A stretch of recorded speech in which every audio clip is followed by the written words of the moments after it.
হর মহাদেব। আজকে আপনাদের কাছে নিয়ে এলাম একটি অন্য বিষয়।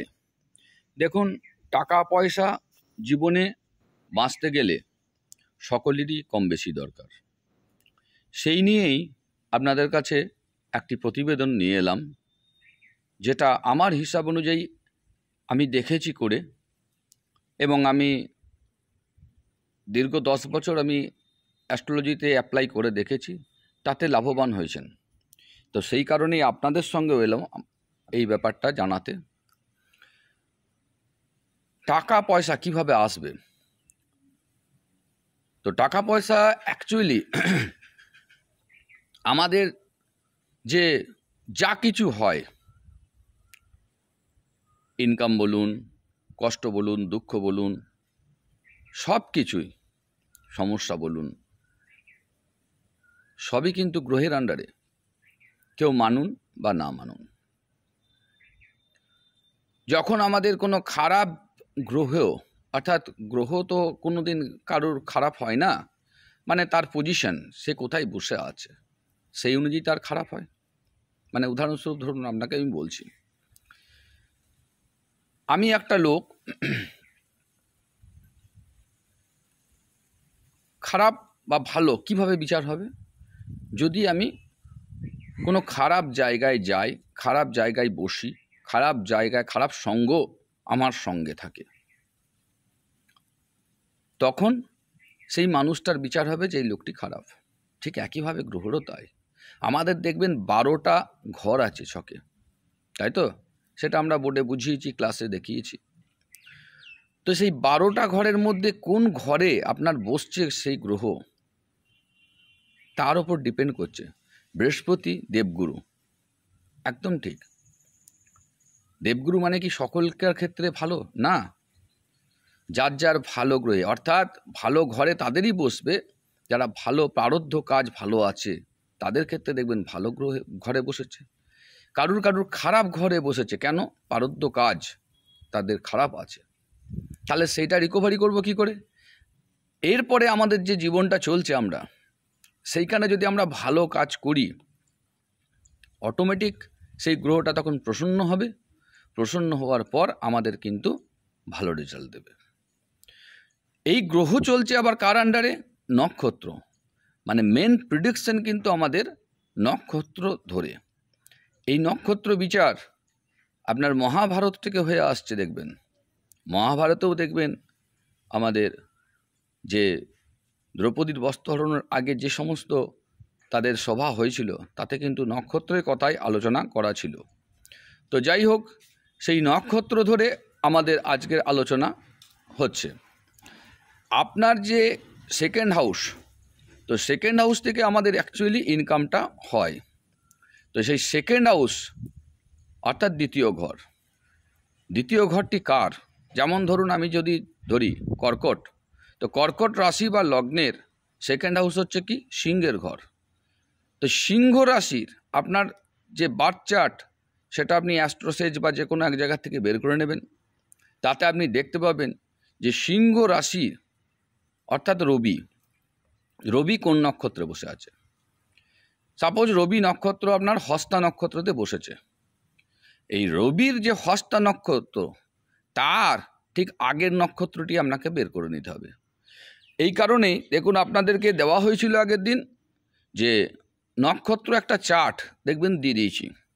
সেই নক্ষত্র চার্টে আপনারা দেখতে পাবেন যে হস্তা নক্ষত্রের আগের নক্ষত্রটি হচ্ছে আমাদের উত্তর ফাল্গুনী। তাহলে উত্তর ফাল্গুনীটি কিসের? না, উত্তর ফাল্গুনী হচ্ছে রবির নক্ষত্র। তাহলে আপনারা যদি রবির সেবা করেন, তাহলে রবি বলতে আমাদের সূর্যদেব, তাহলে আপনাকে প্রতিদিন ভোরবেলায় উঠে স্নান টান করে সূর্যের আরাধনা করুন। কি করবেন না, ওং জবা কুসুম শঙ্কাশ্যং মহাদতিম ধন্তারিং সর্বপাপগ্ন প্রণতস্মি দিবাগ্রম, এই যে মন্ত্রটি 3 বার বলে তামার পাত্রে জল নিয়ে সূর্যদেবকে অর্ঘ্য দিন। রবিবারটা নিরামিষ খান। রবিবার ম্যাক্সিমাম লোক ছুটির দিন মাছ মাংস ডিম খান, এগুলো খাবেন না। তাতে রবি অর্থাৎ সূর্যদেব তুষ্ট না, সে রেগে যায় অ্যাকচুয়ালি। আর রবি হচ্ছে আমাদের মেন, কারণ যত দেবতা আমরা পুজো করি, আমরা কাউকে দেখতে পাই না। ভালো করে ভাববেন একবার, প্রতিদিন ঘুম থেকে উঠলেই যাকে দেখতে পাই, যার জন্য আমরা বেঁচে আছি, সে হচ্ছে সূর্য। তাহলে সূর্যদেব আমাদের জীবনের সবথেকে বড়। সূর্যদেব যদি আমার জীবনে যদি খারাপ হয়ে যায়, আমার জীবন অন্ধকারে ভরে যাবে। তাই জন্য তাকে অবশ্যই প্রসন্ন রাখতে হবে। কারণ যে আপনাকে বাঁচিয়ে রেখেছে, যে আপনার জীবনে আলো দিচ্ছে, তাকে যদি আপনি তুষ্ট না করেন, তাহলে কাকে করবেন? তাই তো? তাহলে এই উদাহরণস্বরূপ আপনাকে বললাম যে কর্কট রাশির যদি ইনকামের ঘর আমরা দেখি, সেটা হচ্ছে সেকেন্ড হাউস। সেকেন্ড হাউস হচ্ছে রবির। রবি যদি হস্ত নক্ষত্রে থাকে, তার 27 নম্বর নক্ষত্র, তার মানে কি ঠিক তার আগের নক্ষত্রটি, যেটাকে আমরা অতিমিত্র নক্ষত্রও বলে থাকি। তাহলে এই নক্ষত্রটির হয়ে আপনি কাজ করুন। উত্তর ফাল্গুনি মানে রবির, একটা রবির সূর্যদেবের ফটো উত্তর দিকে পূর্ব দিকে আপনি দেয়ালে লাগান। তারপরে তাকে আপনি ধূপ ধুনো দিন। দেখুন আপনার সাকসেস কীভাবে এগোয়। ব্যবসা করুন, চাকরি করুন, সব দিক থেকে আপনার ইনকাম 3 মাসের মধ্যে যেরকম ভাবছেন তার থেকে অনেক বেশি পাবেন। কিন্তু এগুলি করতে হবে, কারণ না করলে কোনো রকমভাবে কোনো কাজ হয় না। কর্ম করলে তবে তার ফল পাওয়া যায়। কিন্তু সে কর্মটা করবেন কোথায়, সেটাই অনেক জনাকার জানা নেই, যে কোন জায়গাটা আমার কাজ করলে আমার ইনকামটা বাড়বে। আজকের প্রতিবেদন সেইটার উপরই। তাহলে আপনাদের প্রত্যেকের কাজ হচ্ছে নিজের বার্থ চার্ট বের করা। সেকেন্ড হাউসে কে আছে, তার নক্ষত্রটি কে, সেই নক্ষত্রের ঠিক পিছনের নক্ষত্র যেটা, তার হয়ে আপনি কাজ করুন, তার হয়ে পোস্টার বানান, সেই দিকটাই লাগিয়ে দিন। তার যা যা কাজ আছে তার মন্ত্র জপ করুন।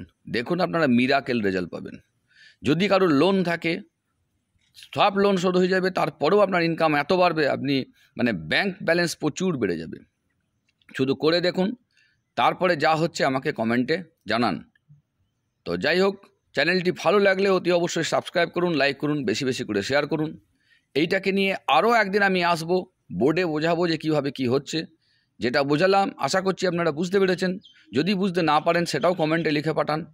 আমি চাইছি প্রত্যেকের ইনকাম বাড়ুক, প্রত্যেকের হাতে প্রচুর পয়সা আসুক, সবাই আনন্দে থাকলে পৃথিবীটা ভালো হবে।